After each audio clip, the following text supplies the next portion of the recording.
I hope you're all able to see the screen.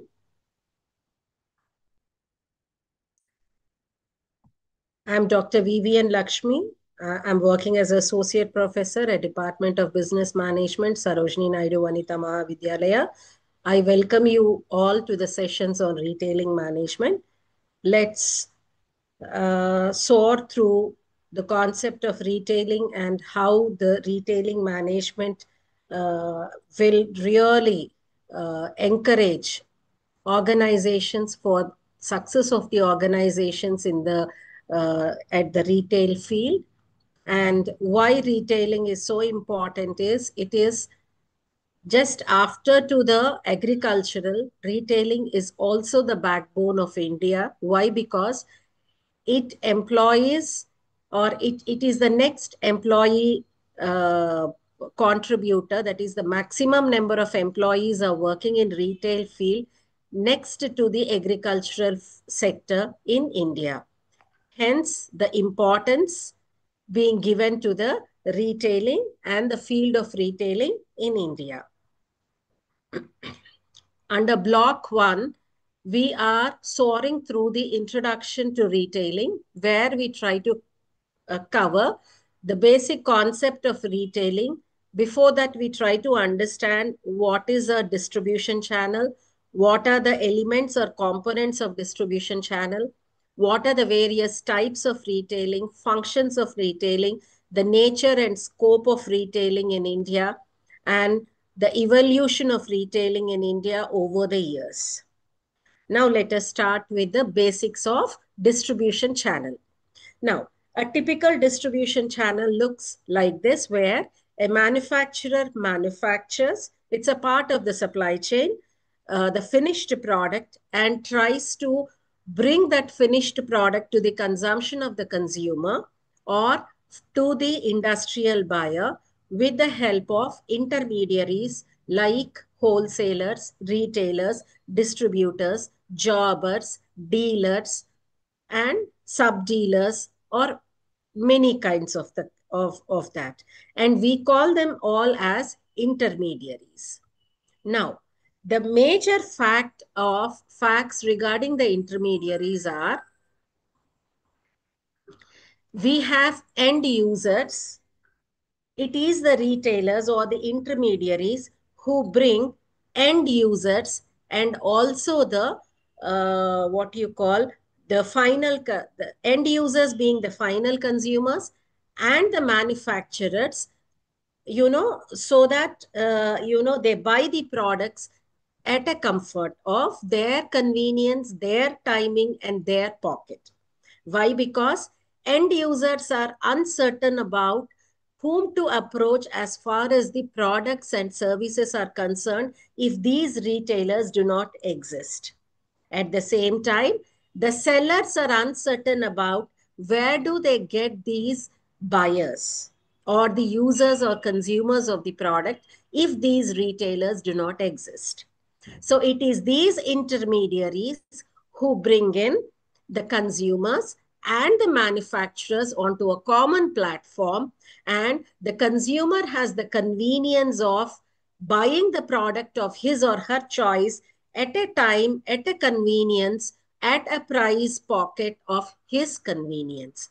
Either they may go for an online purchase, or they can go for a physical purchase, that is brick or a click model, depends upon the preference, choice, and the comfort of the consumer. At the same time, the manufacturers or the sellers without established brands, even with established brands, if a service like retailing is not provided, it is impossible to reach out the consumers or have a direct channel with the consumers if the products are, your convenience products, impulse products, and staple products where consumers buy them over a regular period of times. So end users have confusion regarding promises made by sellers in advertisements, and it is these intermediaries who promise, whatever the guarantees and warranties being provided by the manufacturers, the implementation of those what you call the guarantees and warranties are promised by these intermediaries. Now, manufacturers produce large quantity of a limited variety of goods, while consumers demand only a small quantity of a wide variety of goods. As a consumer, I may need n number of products at the end of the day, but I may buy them at different time periods in a month. While manufacturers manufacture similar products in large quantities. So it is these retailers who bridge this gap and provide this variety under a single roof, and hence retailing is the backbone, so that the what you call the buying and selling is fueled. Okay, it goes on like a cycle. Now, these are the channels of consumer goods. We have different channels where we have a direct channel. There is a manufacturer, and directly you as a consumer can buy that particular product. That is producer to the consumers. This happens usually over WhatsApp sales, or over direct sales through their website, or by calling up that particular manufacturer, or by calling up that particular producer, you are able to buy it. Now, this is feasible only if, the product is, uh, you know, uh, is of a sizable pocket, that is, it is costly, or you are dealing with a group of customers, who are highly tech oriented, and also who will buy in bulk.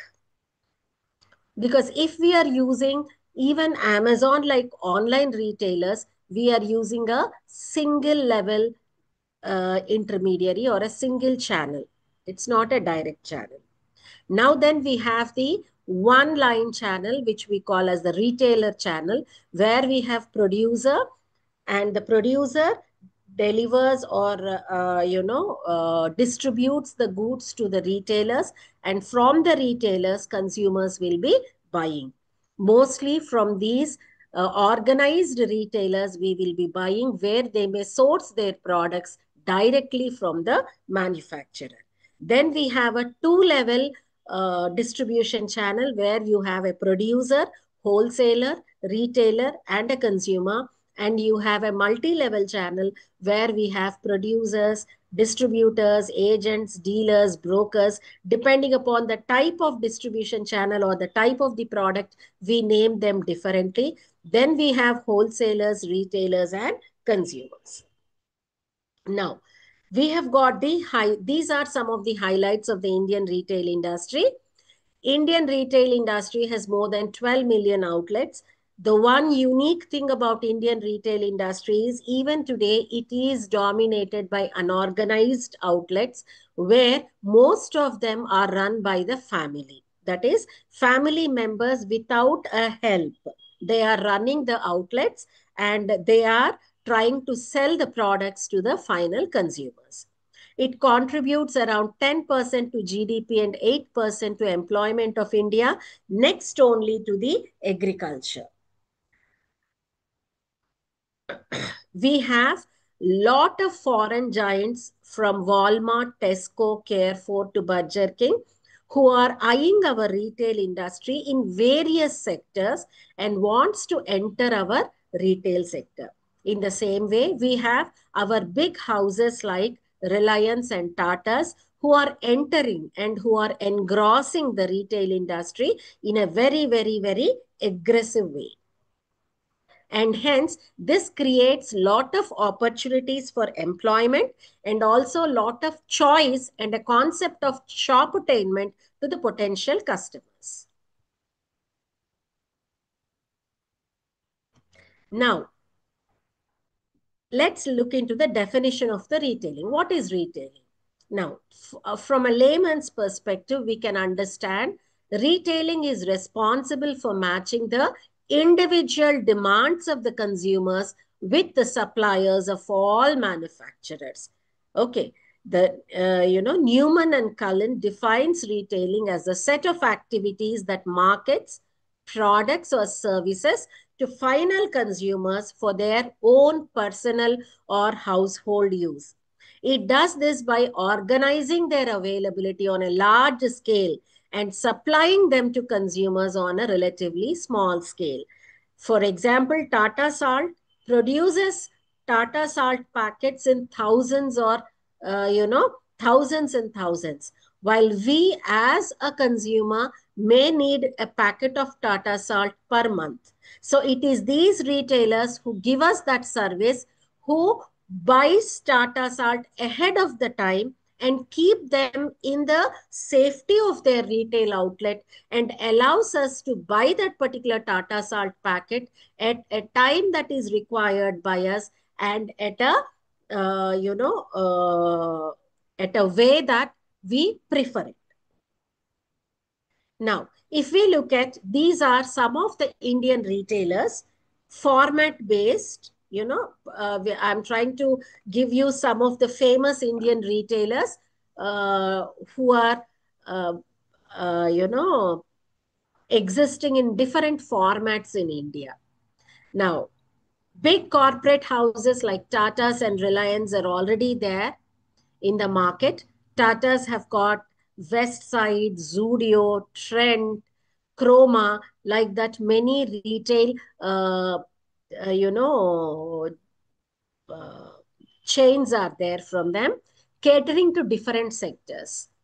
Then we have RPG Group, which floated Food World. Then we have the chain of Health and Glow. Reliance is there with Reliance Fresh, Reliance Digital, Reliance Footprints, Reliance Money, Smart Bazaar. Now, I think recently we have seen Reliance people, taking over Big Bazaar. Then we have Rahejas who are operating Shoppers Stop. Then we have Heiko belonging to Hira Nandani. Then we have DLF having DT Cinemas. It is also a chain. Then we have dedicated brand outlets, that is single brand outlet coming from Nike, Reebok, Jodio, Zodiac. Then you have Bata and others.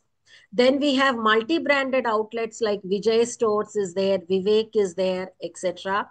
Then we have the manufacturers showrooms like Pantaloons, Bata, Weekender, etc. Then we have hypermarkets and supermarkets like Smart Bazaar, Giant Market, ShopRite, Star, etc. Then we have discounters like DMart, Apna Bazaar existing in the market. Then we have departmental stores like Lifestyle, Pantaloons, Pyramid, Trent, etc. Then we have entertainment retailers also like Fame Ad Labs. We have Ionox, we have PVR malls where entertainment and shopping together resulted into shoppertainment. Now, let us see the definition of a retailer. We have seen the definition of retailing. So let's see the definition of a retailer. So according to Kotler, a retailer is a business that sells products or services or both to consumers for their personal or family use. So all those businesses who sell the products to the final consumers for their personal or family use are called as the retailers. And let us now look at the evolution of retailing. Retailing in India is a very, very age-old practice where we had weekly markets, then we had, which we call them as Santalu, which we call them as hats in northern India. Then we had melas, we had fairs and all, which was a combination of, once again, entertainment and shopping, and it has a very, very wide rural reach also. Then we have slowly these weekly markets have resulted into convenience stores where family run mom and pop kirana stores dominated the market. Then came the government intervention with public distribution system outlets, which we famously call as ration shops. Then we had khadi stores, cooperatives, lot of cooperative stores also are established, with the intention that the product should be available at a right price and right time to rural, urban, and metros. Similarly, in a same manner, in a similar fashion. Then in the modern era, we have got exclusive brand outlets like Nike and Bata, then hypermarkets, supermarkets, malls have come, which are basically giving us shopping plus entertainment. Unlike a Kirana shop, here we have the convenience of holding a trolley and going through the what you call the racks and checking the products with our own hands, feeling them, touching them, and then buying them ourselves. And this is giving rise to lot of impulse purchases also. It's like a win-win situation for both the marketers and the consumers. Now you could see the trend in the Indian market over the years. Three different types have resulted. The traditional formats where there was an salesman who was coming to our uh, what we call doorstep and trying to give us the product. Then we had hats, then we had melas, we had mandis and all. We have got the established age old tested formats like Kirana, convenience or departmental stores, company owned multi brand showrooms, then public distribution system, fair price shops, cooperative stores, and other tiny shops. Then there are these emerging formats because of various reasons.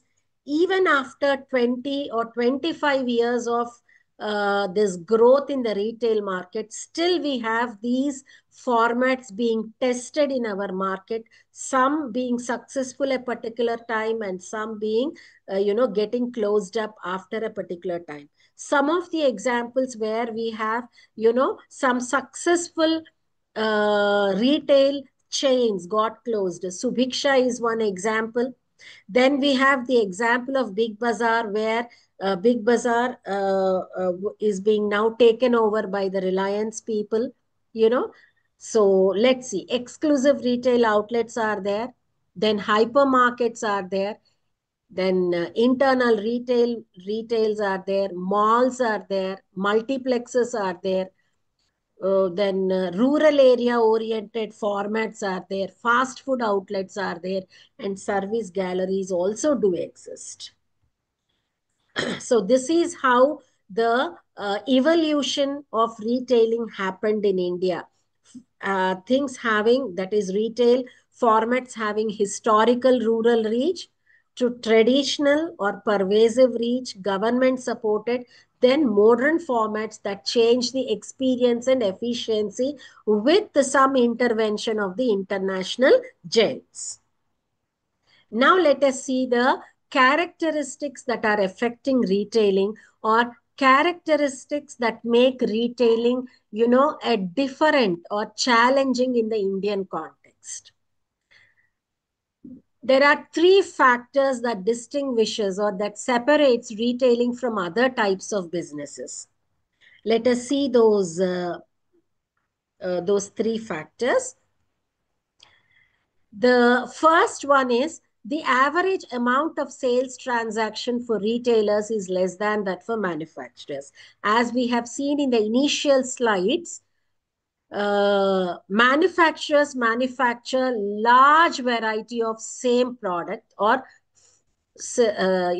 large quantity of similar products, or few products, not a large variety, while consumers want small quantities of large variety of products.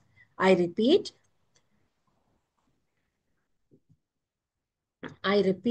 the manufacturers manufacture large quantity of similar variety, small variety of products, while consumers want large variety with smaller quantities. And it is these retailers who come into picture.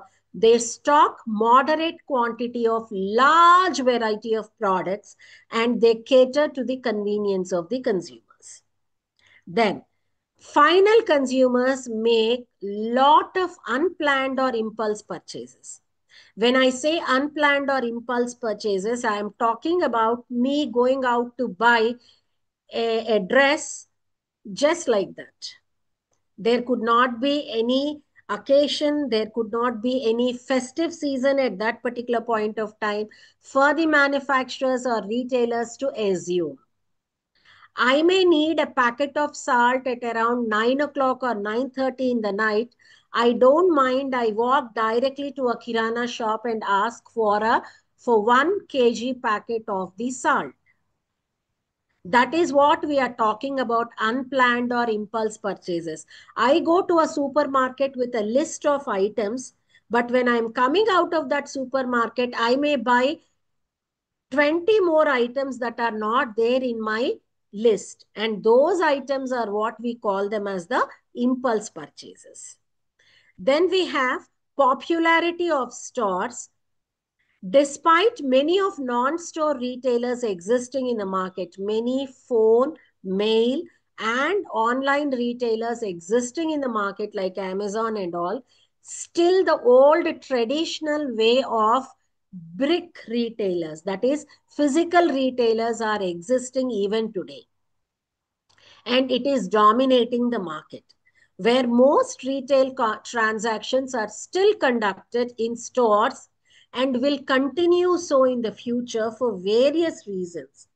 It could be to avoid boredom, it could be to have that shopping experience, it could be to come out and chill, because shopping is a very, very big and great stress buster.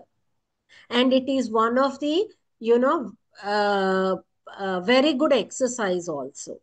Lot of people, when feel stressed out or when feel they need some change, they go for window shopping also. So these three factors different make it different, or make the characteristics different from that of the other businesses when we talk from retailing point of view. Now, let's look at the basic functions that are performed by retailers. There are many functions that are performed by retailers, but the main ones are these. They provide an assortment of products and services. Merchandise is the various different kinds of products that are carried in an outlet, while the variety of the merchandise is called as the assortment. That is, if you take a kirana shop, all the goods that are carried inside the kirana shop or that are kept inside the kirana shop are technically called as merchandise, and the variety that of merchandise that is there is called as the assortment. As we know, manufacturers manufacture large quantity of limited variety. So it is these retailers who break the bulk, okay, and who will make it into smaller units and keep it for display, is what the and next function that most of the retailers do. It is the retailers who hold the inventory, who finance for that particular inventory, and also who look after the safety of that particular goods as long as they are in the retail outlet. For example, I am buying a chocolate today, but the chocolate must have been manufactured by the manufacturer some 1 month back. So if we take 10 days transportation time, since 20 days it is kept in the retail outlet, and the financing of that, the price of that chocolate is paid by the retailer, and also the safety of that chocolate is taken care by the retailer. So that is what holding inventory, and it is they who provide lot kind of services in addition to stocking the goods. They provide services like demonstration of the product. They provide the services like how to use the product, when to use the product, and other things. Fine. And also, they give us lot of information regarding the product and other competing brands that are existing in the market, the safety of the product, the usage, and all the other things, advices or suggestions that are required by the consumer. Then we have, it is these retailers who display the product in such a way that we love that particular product or we like that particular product. And it is these people who uh, look into the demonstration of the product and they answer the queries. And it is these retailers who provide uh, the credit facilities. For example, the reason why mom and pop kirana stores are still existing in Indian market is many of us may buy the products for the entire month and pay at the end of the month. And such credit facilities are not provided by the organized retailers. So, unlike these organized retailers, the unorganized retailers give lot of credit facilities, while in many other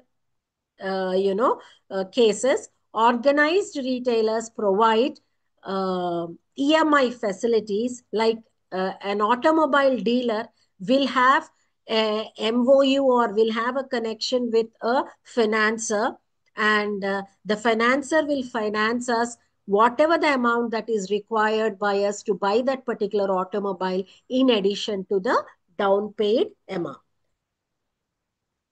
Now, let us look at, what are the key drivers that is making retailing in India very, very special and important.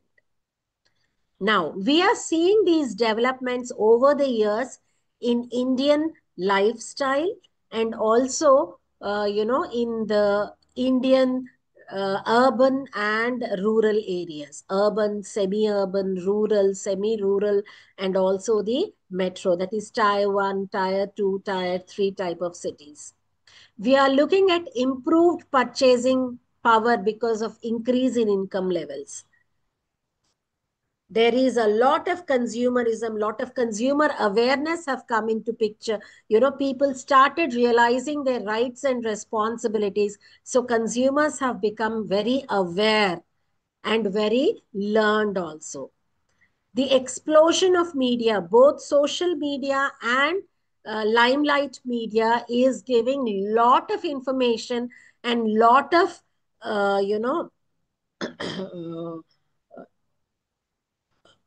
promotion regarding various products that are available and various alternatives that are available to the potential customers, so that they are trying to experiment with new things and new products every time. There's more variety of goods, superior shopping experience is expected, and nowadays shoppertainment is the buzzword where people are considering shopping as a major stress buster. Then we have higher aspirational levels of bargaining middle class in big cities. The middle class is expecting a lot where their purchasing power increased because of more access to education. They are entering into software and other fields. Their income levels increased, so their spending patterns also have changed.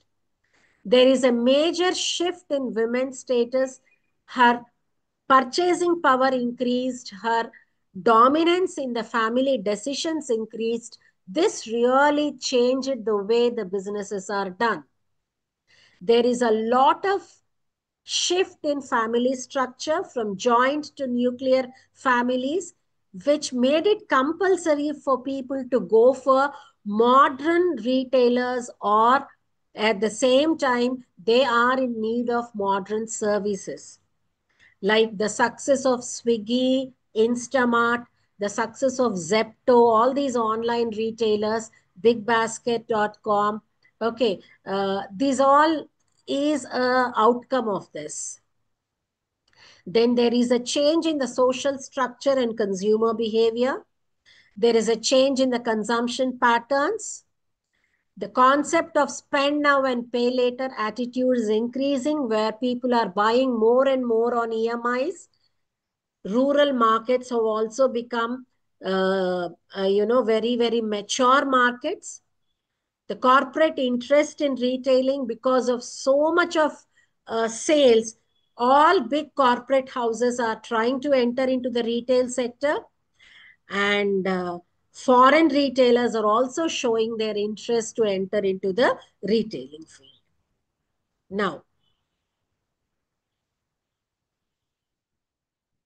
Now let us see what are the new trends in retailing. So we are, because of these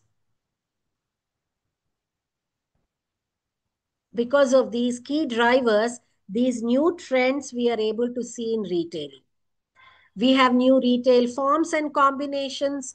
In the sense, earlier there were kirana shops, that's it. Now a new concept of malls have come. A new concept of, walk-ins have come. A new concept of, there are supermarkets near petrol stations also, where you are getting your vehicle filled in with the petrol and you do your small, purchases then and there itself. There's a growth in intertype competition. There's an increase in giant retailers. West Side was doing very good. Then suddenly Tata's thought that, for middle class also, they want to introduce some retail textile retailer, and they introduced Zudio. Okay, in competition to Reliance Trends. Fine. Then there is a growing investment in technology. The way they are connecting with the customers is changing. The way they are promoting or giving sales promotions to the potential customers is also changing over the years. Then we have private labels, store in stores, and providing that extra mile service also by these retailers. Now, now let us see. Before we look into the classification of retail outlets, let us see what is a retail format. A retail format refers to the retailer's mix in terms of the nature of the merchandise they carry. That is, you call automobile dealers so because they carry automobiles. You call, organized retailers in food and grocery as supermarkets. Then those supermarkets which are adding, textiles, plastic varieties, small electronic gadgets, groceries, and all into one format, they're called as hyper stores or departmental stores. So depending upon the merchandise and the services offered by them, each type is given a name, and we call that as a retail format. The pricing policy is different. For example, you have Smart Bazaar. You get same products in Smart Bazaar as that of a DMart. But DMart is a discounter because you get products at a discounted rate, while Smart Bazaar, we don't call it a discounter. Then advertising and promotional plans, approach to design of the store, and visual merchandising. In addition, the location of the store. Now let us see what are the differences between organized and unorganized retailing. Organized retailers are those registered retail outlets which have a licensed, which do a business act, which do the retailing as a business activity with proper license from the government of India, and they have registered sales tax, income tax, etc. And these supermarkets or these organized retailers are backed by many corporate houses, or we call them as hypermarkets or retail chains or privately owned, independent, large scale retail business. While in unorganized retailing, usually the retail shop is managed by the family members only. They don't hire many employees to run that particular retail store. At the same time, they don't take the or they don't need the licenses from the government of India, and they are not registered for sales tax and income tax and other things. Now let us see how the retail outlets are classified. Now we can classify retail outlets based on three things: based on ownership, then based on store-based retail strategy, then non-store based retail strategy. Now, first let us see ownership. When you look at the ownership, we call them as independent outlets. We could call them as chains like Reliance Fresh, more outlets are there. Then we have got the Freshat outlets, they're all Reliance Trends, Bajaj Electronics, they're all chains. Now, Bajaj Electronics also come under franchisee. You have McDonald's, then you have KFC, you have Domino's. They're all franchisee owners. Franchisee fast food centers there. They're also called as the retailers. Then we have leased departmental stores, which come under vertical marketing system. Then we have got the consumer cooperatives, like Vijaya stores are there, Mother Dairy Vijaya stores. Okay, so it is they're all cooperative stores. Then coming to the next variant, that is store-based retail strategy. We have convenience stores, then we have conventional food-based supermarkets. Then there are many conventional supermarkets which are a combination. That is, you get food and groceries, you get all types of plastic items, you get all types of textiles. You also get, many, types of earthenware, kitchen appliances and all. Then we have limited type warehouses are also there, like Decathlon is there. Then we have brand factory, such outlets. Then we have specialty stores, variety stores, traditional departmental stores, full line discounter stores, off price chains, factory outlets, membership clubs, and flea markets. Then we have the non-store based retailers, where we have direct marketing, direct selling. Direct marketing is where we try to develop a catalog, and our sales representatives go to people, and with the help of that catalogs, with the help of direct sales representatives, or with the help of telecalling, or with the help of WhatsApp information, or with the help of email information, they try to directly contact the people and sell the products to them. Then we have automatic vending machines, where you just put some money, the coin that is required, and you get the product that you want out of it. Usually airports and all have these automatic vending machines. Then we have World Wide Web, where applications are developed by most of them, and these applications are loaded onto your computer or on the Google search engine. You can load it yourself, or onto your laptops, and having created a user ID, you try to buy the things, and the store tries to sell the things to you. It could be Azio.com, it could be Amazon.com, Flipkart.com, like that. So many online retailers are there. Now, bloggers are trying to sell their products through Insta pages. They're trying to sell their products through YouTube. They're trying to sell their products through WhatsApp pages and WhatsApp channels that they are creating, or Telegram channels that they are creating. Now, let's see some of the great Indian players under different sectors of retail industry. So under groceries, we have Reliance Fresh, Freshat, Food World, Nilgiris, more. These are all supermarkets we have. Then under restaurants and fast food, we have McDonald's, Pizza Hut, Domino's, Cave Coffee Day. Then under non-food, we have apparel. There are Arrow shops, Lee Mark, Spencer's, etc. Under books and music and stationery, we have Crossword, Planetem, Archie's, Music World. where we are talking about durables, we have Vivek's, Vijay Stores, Bajaj Electronics, etc. Then under furnishings, we have Fab India, Darpan is there, Yamini is there, Zeba is there. Under beauty sector, we have Lakme, Shehnaaz Herbals, Health and Glow, Himalaya Concerts, Ayur stores, we have got Balu's herbal products, we have got Patanjali herbal products, we have got. Under jewelry, we have Tanishq, Gilly, GRT, many are there. Watches, if you take Titan, Timex, like that, many company owned showrooms are there.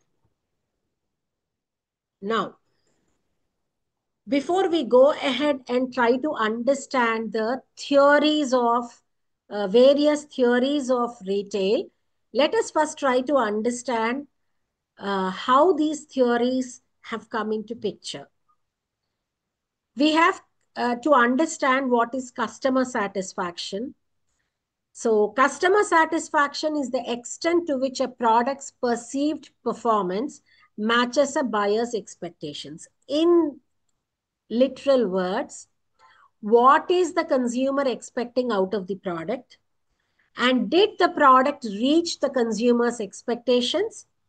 Or it performed below the consumer's expectations, or it performed above average of the consumer's expectations, makes the customer satisfied or dissatisfied. If the product's performance is above the expectation of the consumer, we call that the consumer is satisfied. And if he or she is you know is much more happy about it, we call it as customer delightment also. Then if the product is not able to reach the consumer's perception, consumer's expectations, we call it as dissatisfaction and customer dissonance. And both of these things will have a long-term impact on the retailer and the retailing business, because retailing business where is such a category where repeated visits of the customers only will make it successful.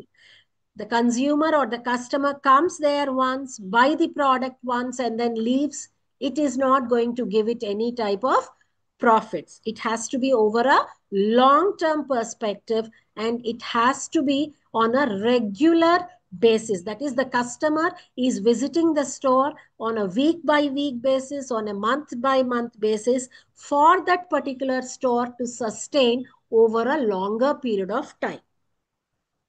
Now, let us see what are the components of a customer focused environment. We have the customer.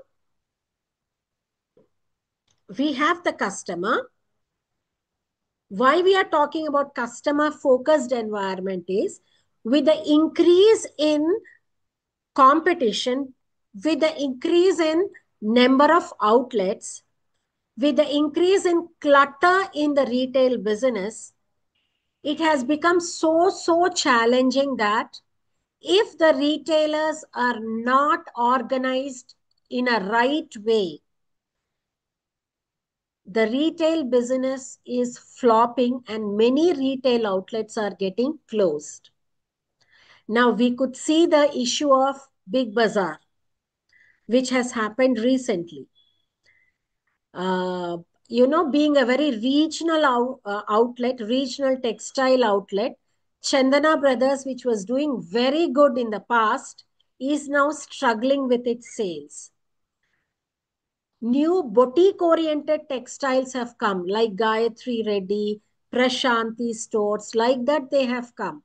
And they're using social media and interconnectivity. That means they are trying to have a personal one-on-one touch with the potential customers, and they are trying to attract the customers to their outlets. This poses a big challenge to the organized retailers, which are national players or international retailers. How to have a customized relationship with the potential customer in a very organized setup. And that is where customer focused environment has its importance. We have customer in the center of the retail business. What he wants, how he wants it to be displayed, and how he wants it to be served, so that uh, you know the customer is delighted at the end of that particular shopping experience. In the past, they thought, that is the organized retailers thought, a supermarket is a self-help place. A hypermarket is a self-help place. But that strategy did not work. That's where you go to DMart, or you go to Reliance Trends, or you go to any jeweler shop. You have helpers to help the customer with his or her choice, and also to serve or help customer with various other requirements in the outlet.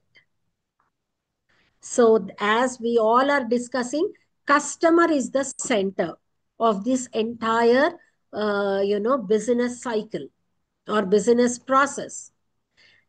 Then how the organizational culture is, how it has to be developed. We have seen Cave Coffee Day, where its owner committed suicide because of some, working capital issues with the Coffee Day outlets. While within 1 year of his wife taking up that particular business, by developing such a culture that customer and employees feel a attachment to that particular outlet,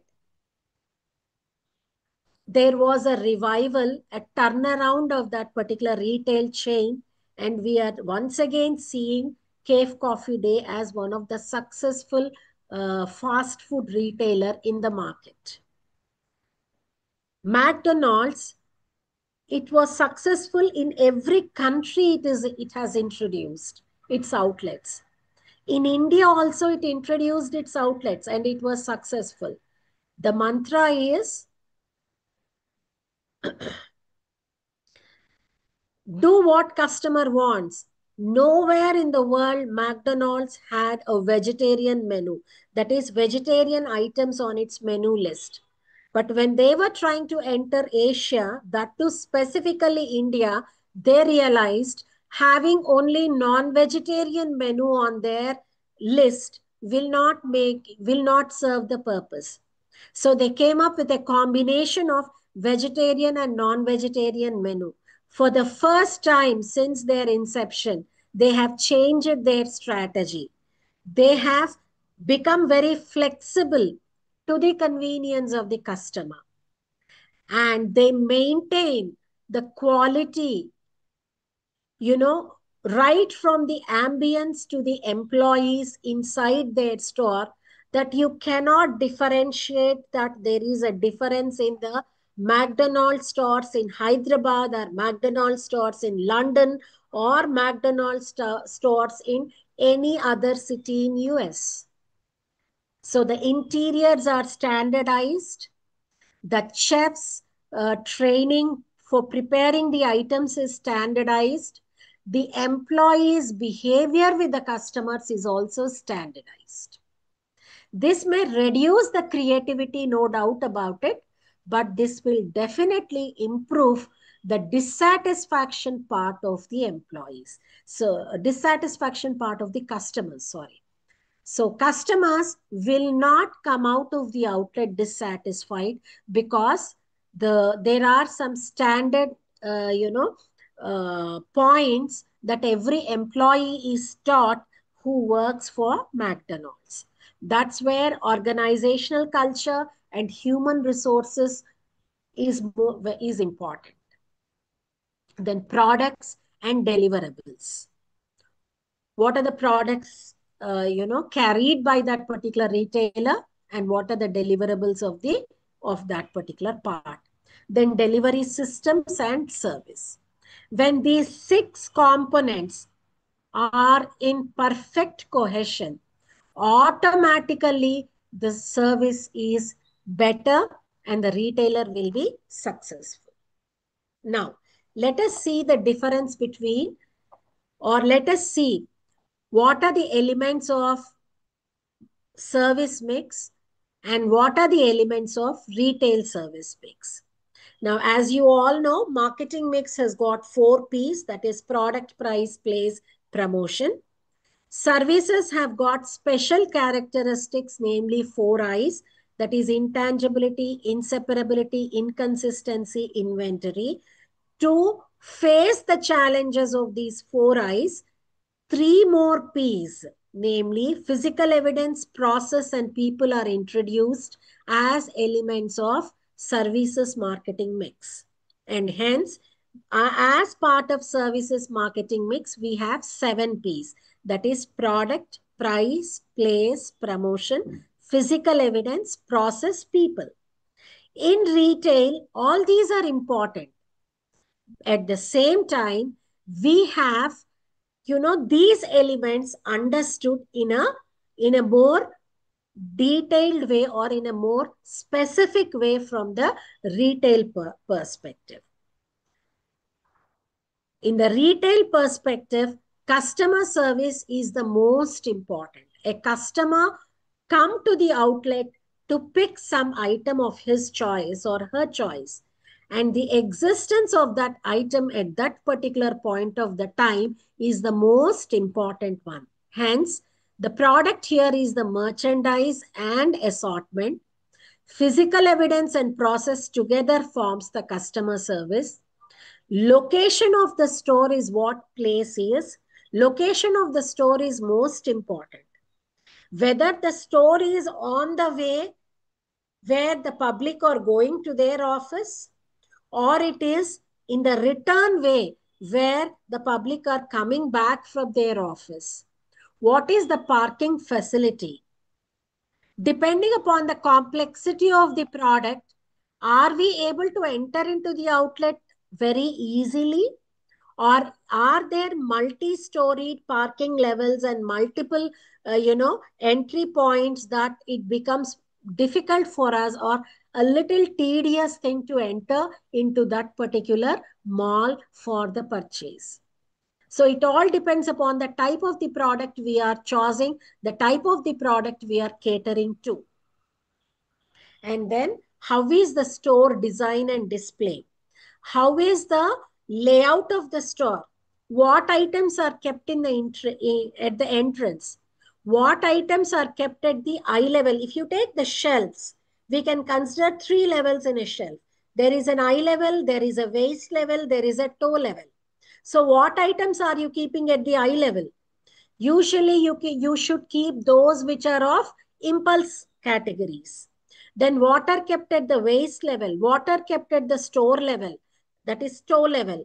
They're all very important. What is the communication mix we are using? So how patronizing benefits are provided to the potential customers? And how is the pricing of that particular store? So these elements form the retail service mix, and this is a specific explanation from the retail perspective. So friends, today we have discussed about,